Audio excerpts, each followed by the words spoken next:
Okay, greetings, ceramic artists. Solomon says hello. Say hello, Solomon. Coming to you from my studio basement at home, and we're going to learn a little bit about coil, the coil method today. All right, Sol, I'm going to put you down. So here's a sample. It's always fun to see a finished product. It sort of gives you a roadmap, and you see the end of the road, and then I teach you how to go about it. So this is my sample of coiling. It's a small bottle. You can see it's, my hand fits around the outside. This is about the size you want to shoot for. Any bigger than this and it'll be a little harder for you. Not that you can't do that further down in the class. You absolutely can. If you love the coil method, you can certainly get bigger and more elaborate. So how do you go about this? So here's my work area. I've got an X so I make sure I don't drift out of the camera shot, which I've been known to do. So I've got some clay. So this is earthenware. This is what I happen to have at home. I don't have any of the brown stoneware at home. And you certainly can use the earthenware if you would prefer, but not until next Thursday, because that's when the clay shipment's coming in. So I recommend, obviously you're going to start with the brown clay I gave you. And I recommend that you make a small test drive pinch pot, not a coil pot, not a really big elaborate one like mine. And then once you get the hang of it, you can start on a more serious piece. And at that point, we probably will have more of the earthenware in the building. And if you choose to shift to the white clay, you can. But the technique is exactly the same, regardless of which technique. I'm going to start by creating a base. Whoop. I've wedged this clay already. So I'm going to take a ball of clay and I'm going to flatten it with my hand, turn it over. This is sort of a Formica top. It's wood, but it has a sealant on it, so not very absorbent. So I have to move it often or else it'll stick. So I just keep moving it to a different spot. We're going to learn how to make larger slabs with rolling pins and things, but for this lesson, this is how you do it. Notice it's very even because I keep turning it over and giving it an even pat. And you want it to be about this thick, so I'm going to cut into it so you can see. It needs to be 1/4 to 1/2 inch thick. This is, I would say this is in between.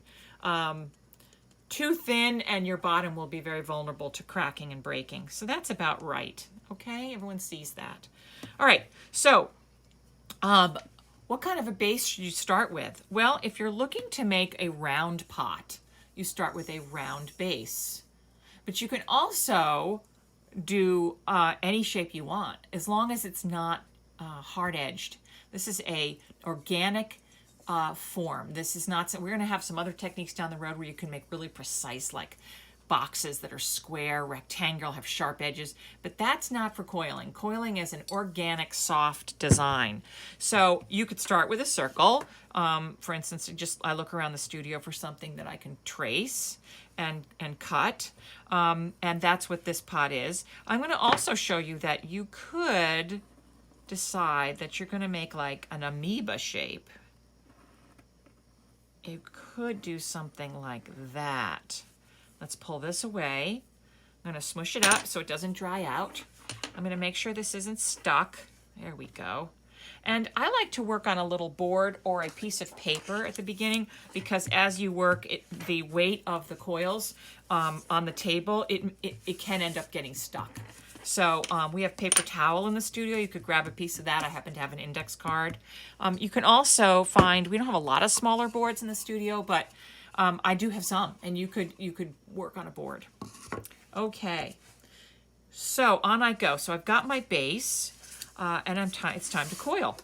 So I'm going to take a piece of clay. This is the excess from the base, and you're going to roll a log in your hands. Try to make it kind of round and even, so it looks like so. And then you're going to roll it on the table. Now there are a few pitfalls to coiling. If you coil, look, it's already happening. See the cracking happening on this piece? Yeah. So the longer you handle clay, the drier it gets. And when you go to try to bend it or manipulate it, you get cracks. So I keep a sponge handy and some water. and I dip it in the water. Let me show you what I'm doing. I actually have, this is a container of water that also has slurry, which I'm about to teach you about, but it's got plenty of water on the surface. Squeeze out the water, and I'm going to dampen the table a little bit. We don't want it too slippery because then the coil will slide instead of roll. So I'm taking some of that back. But now I have a moist tabletop. And now I'm going to start rolling my coils. And the secret to success is to understand that coiling is a stretching process more than a pressing. You're not pressing down as much as you are pulling out. So there's a little bit of pressure down. But mostly I envision myself stretching this. And by rolling it back and forth and moving my hands from the center of the coil out to the ends, it begins to stretch and pull and gets longer. You're going to find that when you do this, if you're new at it, your coils are not going to stay this round. Remember, I've been doing this for a really long time. You're probably going to end up with coils that feel a little flat. So you may find, I'm going to show you the way it can go, often goes with new coilers, and that is they go back and forth in a very short area and they press really hard and they end up with this flat thing. And even though I've explained it and you get the concept, it takes some practice, so I've just folded that to make it round again. Again, if you just go back and forth in a little area and you press down too much, you're going to get finger dents in the clay and you're not going to get anything round. So back to my good example. So we're going to pull gently. Pull gently. I'm going to add a little more moisture. I want to be able to bend my coil around my base. So I do want this coil to stay supple so that it's flexible and it won't crack. How thin should your coils be? Well, they can't be too thick because this is a pretty small base. So it's getting there. I'm going to shoot for something that's a little bit thicker than a pencil.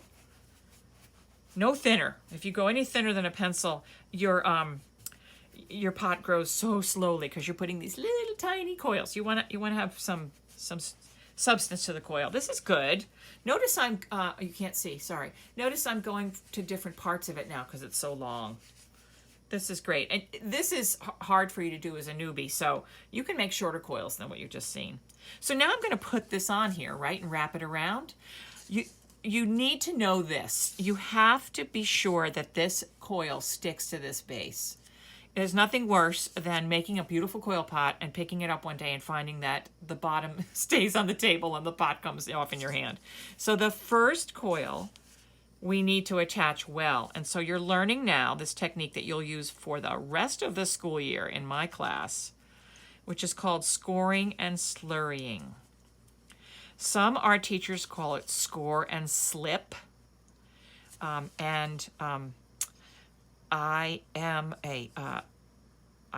This sounds so conceited. So I'm a ceramic expert, and here's why I say that. Lots of art teachers go to art school and study different medium. And to be a really good art teacher, you have to know them all. But I started out as a specialist and then decided to go into art teaching. So I got a master's degree in fine art with a specialty in ceramics. I made sculptures and pottery, and I did that for 2 years and got a master's degree of fine arts. So this is my specialty. And most art teachers are very versatile, which is impressive. They can paint, they can draw, all kinds of things. And they don't know that there's a distinction between slip and slurry.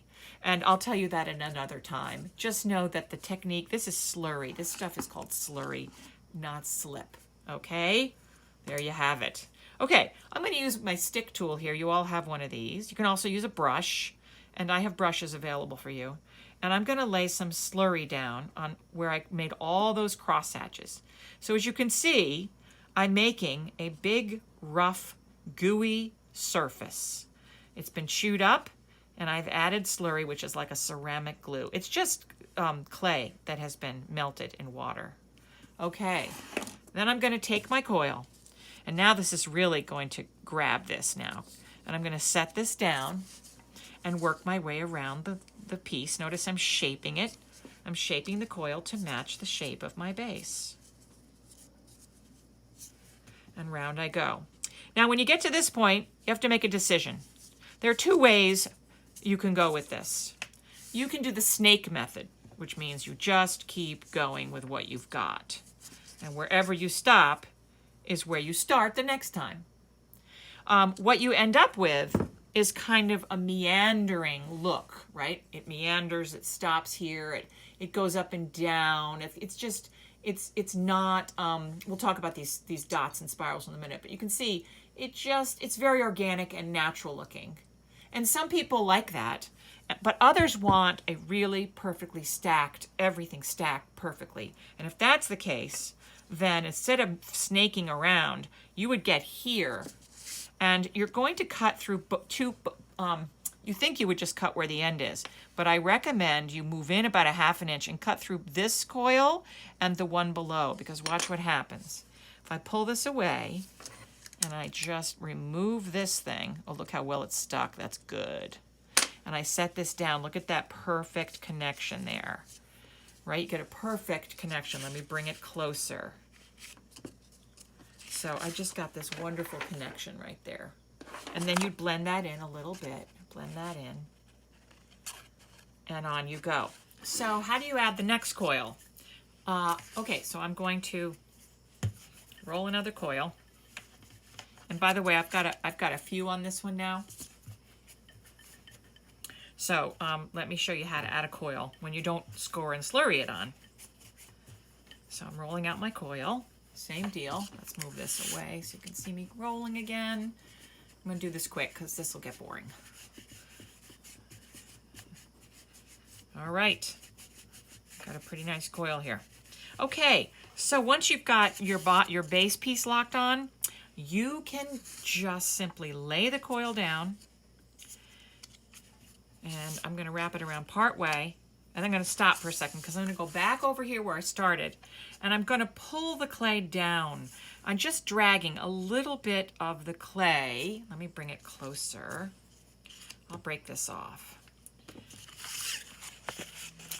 I'm going to just pull a tiny bit of this coil. I'm smearing some of the clay down onto the coil below. Not doing anything on the outside. My fingers are just I'm using them as sort of to brace myself. These aren't smearing. Just the thumb on the inside is dragging some of that clay down to the coil below, and that locks them together. You start getting this pattern on the inside. Now, if you're going to make a piece that gets really small, like my bottle, what it looks like on the inside does not matter because you can't see. But if you make something that opens up, you're probably going to want to also deal with fixing this, which you can do a little bit later in the process. If you want your pot to grow out, you put your coil slightly outside. You put it slightly outside of the coil below, so it heads out. If you want it you want your piece to angle in, then you set this inside the coil below. Inside. So now you can see it's beginning to, it's going to start bending in. Start bending in. There's the profile. See, it's going in a little bit. And if you want to go straight up, well then obviously you just put the coil directly on the top. Sometimes students put it right on the top, and then when they pinch, they pull it open or they pull it closed. And you can actually use that as a technique. So you want to just be conscious of what's happening to the profile of your pot. See, this is going slightly out, as you can see. Hello, King Solomon. He wants me to pick him up. Can't right now, my love. All right, let's talk about designs, and then we're done, and you can start making. So you can see that in this, I have these cool spirals and dots and stuff. I'm going to show you that. That's the last piece of the demo. So I have a coil here, and I'm actually going to deliberately roll a coil in which I taper. I get one end really skinny. The rest sort of looks normal over here, but I've really made that skinny. I'm also going to, I didn't moisten the table, so I'm just going to quickly moisten the coil. This is just damp. Don't go crazy with water or your piece will melt. All right, now I've got this little tapered end, and so I'm going to start curling it up. As you can see, I'm beginning to make this wonderful spiral. Kind of looks like a snail. All right, you have to decide how big you want it. You can keep going and make it really, really, really big, or you can stop. I'm going to stop and take my needle tool, and I'm actually going to cut it at an angle. Like if I cut it straight across, I'm going to have this blobby thing here that I'm going to deal with. So if I cut it along the spiral line, then I get this, which I can actually use to stand it up like that on the pot. And that's what I'm going to do. So here's my pot. I'm going to put this doodad right here. Now if I just stick it here, it appears to stick, but trust me, that's not going to stay there long term. That'll dry and fall off. So I need to score it a tiny bit. And be careful to try to keep that scoring on the inside. Don't score the whole thing. It gets rough and looks ugly and it shows. And then a little bit of our slurry. And then I'm going to stick it down on that spot and press. And I also like to take another little piece of clay that I call it a lock. I'm going to lock, put a little, it's a bridge or a little lock. I'll hold this up. And you just bridge the coil, the spiral, onto the coil below, and then you know that it's good. Now if you do a couple in a row, you're going to find you have a little gap.